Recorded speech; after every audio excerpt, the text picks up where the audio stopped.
How to remove saved login info on Facebook. Removing saved login information on Facebook ensures different kinds of securities and make your Facebook application's account private and safe. Let's get started. Launch Facebook app on your device. Ensure to log in or sign into your account. Tap three-line menu icon at top right corner of the screen. Scroll a bit down, choose Settings and Privacy. Select Settings. Tap See More in Account Center.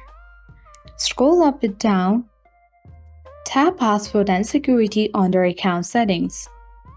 Choose Save Login and select your Facebook account.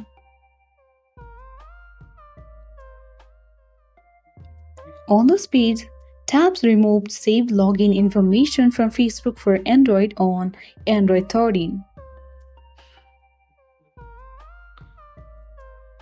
Now tap on Remove Saved Login Information from Unknown.